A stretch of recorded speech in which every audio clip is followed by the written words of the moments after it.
What is up, my dudes, and that one girl who likes battery-powered things? Yeah, you know what I'm talking about. You know. This is Bikes, Beards, and Brews. Let's kick that intro.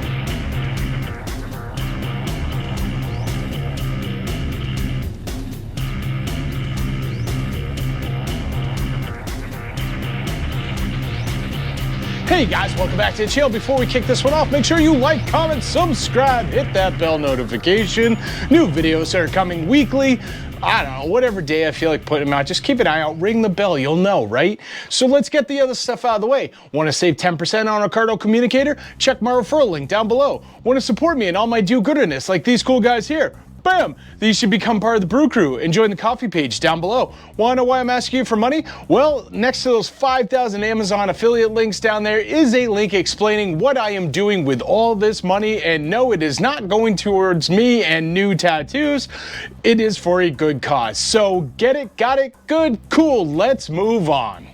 All right, guys, so today we're going to talk about how Harley can go electric with their motorcycles. Now, I know some of you are probably like, wait, they have already gone electric. They've got the live wire and all that fun stuff. And this is true. They do have the live wire. Technically, they don't have the live wire, but they have the live wire. What do I mean when I say technically they don't? Well, Harley did spin off the live wire into its own division. So it is kind of like confusing because the Harley live wire has become the one. And that is the name of it now.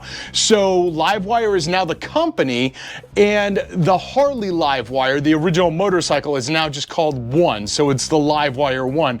Funny part is, when it became the Livewire One, it also became about $10,000 cheaper. The only change to that was they took the Harley logo off the tank. Little suspicious, but that's where we are. Anyway, the Harley Livewire One has a lot of shortcomings. I've mentioned this in the past, and quite honestly, Harley knew that, and you know, most electric motorcycles fall into this same sort of category, whereas they only get about 100 miles of range. They normally claim right about 100 miles, but if you read the fine print, that's if you're driving around the city. That's because they use regenerative brakes and stuff like that. When you're on the highway, you actually get less. So if you go and you buy a Harley Livewire and you take it out on the highways, you're going to be getting about 80 miles before you need to charge it. On a normal charger, like just standard, plug it into like the side of your house or something, takes 12 hours to get to 100%. If you're using one of their turbochargers, which you have to go find a Harley dealership that has one, it charges a whole lot quicker, but it's still a couple hours if I recall correctly. I would fact check this, but let's be honest, no one bought a Livewire, so no one cares and it does not matter. Let's move on to the real topic of this video. Okay, so just recently, Toyota did a press release talking about how they are developing solid-state batteries. They are so far along that they actually now have over 100 patents for their solid-state battery design. The difference between solid-state and the batteries that we are using currently are they are much cleaner to mine, like they can use smaller mining practices and all that stuff, and greener miner practices. I know it's kind of an oxymoron to say mining and greener in the same statement, but here we are. Solid states are also much more stable. They're less likely to catch fire even if punctured. So a lot of the fears that people have of, like, you know, Teslas and stuff, I'm sure everyone's seen some like YouTube video where it gets in an accident and just goes into a blaze, is out the window. That's kind of gone. But here's the really cool part. Toyota is claiming that their battery system right now that they want to put into SUVs can get 750 miles on a charge. And that charge takes 10 minutes to get to 100%, which means basically the same amount of time as you to pull into a gas station, fuel up, and leave is how much it takes to charge their solid state battery and then go for 750 miles. Now, obviously, that's under the most ideal conditions, like the perfect temperature, the perfect weight of the car, the perfect wind speed, whatever. So, well, let's trim off some of those miles, and we're probably looking at around 700 miles. That is still really good. Even if you want to go super low, down to 600 miles, that is really cool. Picture going 600 miles on a 10-minute charge. That is awesome. Now, how does this relate to motorcycles and Harley Davidson? Well, I'm glad you asked. Other cool things about the solid state is it is lighter. It is cheaper to produce and create. It is cheaper to maintain. It is just all around a better product. So now here's where Harley comes into play. Picture Harley taking these batteries and taking half of this battery, making it half the size, and putting this into a touring bike. That means your touring bike is going to get about 300 miles on a charge. And even if you go to the absolute worst of 10 minutes to charge it, which in theory it should only take about 5 to 7 minutes because it's half the size, but we'll stay at 10 minutes. Takes 10 minutes to charge it, you get 300 miles. That is essentially what tourers are getting. Honestly, mine, with what I'm doing with my bike right now, I get about 220 miles before I need to fuel up. It takes me about 10 to 15 minutes to fuel up. And honestly, you know, when I stop, I fuel up, I get off, I grab a drink, I go like to the bathroom, stuff like that. So each of my stops are somewhere between 20 and 30 minutes long. So even if you were going to a super high end on charging your bike, that is plenty of time to recharge a solid state battery. Now also this, like I said, is going to be a lighter battery. So you could take this and make a lighter bike. You could keep this around the 900-pound or lighter range.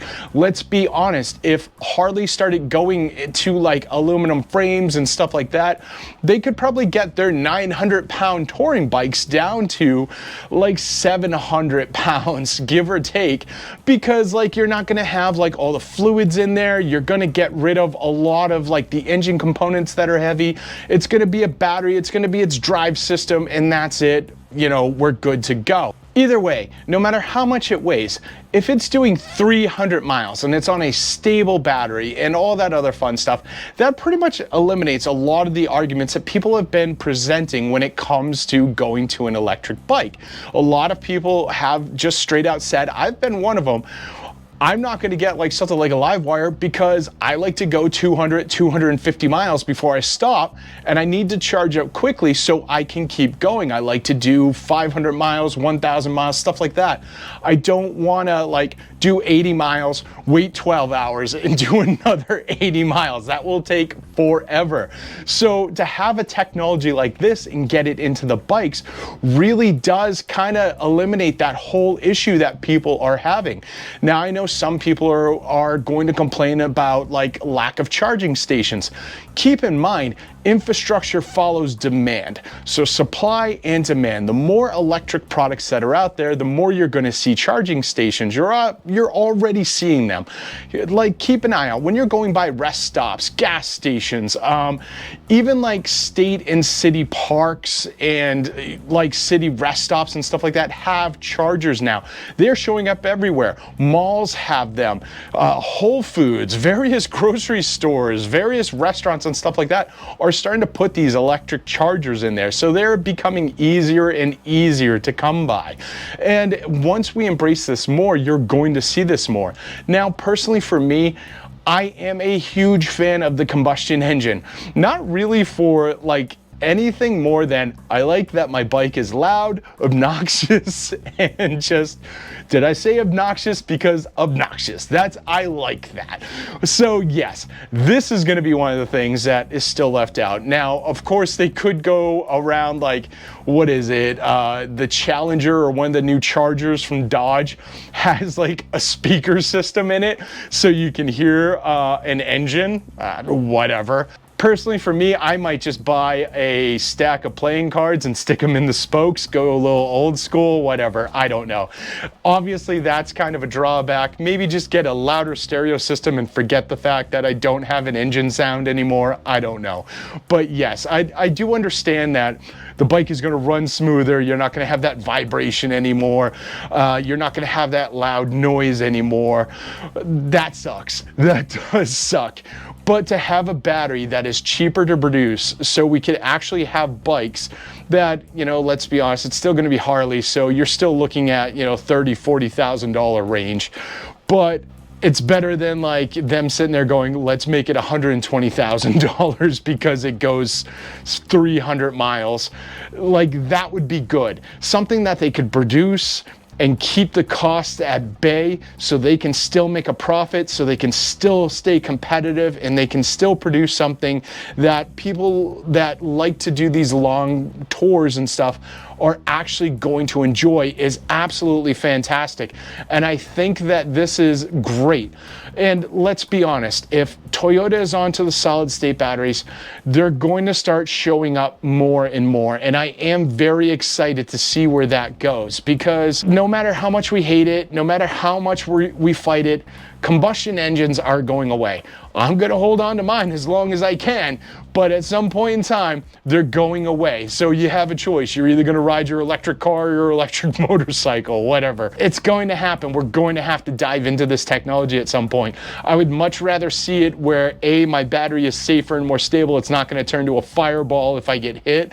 And you know, I'm able to get those nice long distance rides that I am used to. But what do you guys think down below? Is this something that kind of changes the game for you? If you could get a battery that's going to give you 300 miles on a 10-minute charge, does that make electric bikes more appealing for you? Sound off down below. I'd love to hear it. And make sure you like, comment, subscribe, hit that bell notification, share this video with friends, share it with family, share it with that one dork you know, the one dork in the entire world that bought a livewire, who's currently waiting 12 hours for it to charge. He loves this stuff, trust me. And I'll see you all on the flip side.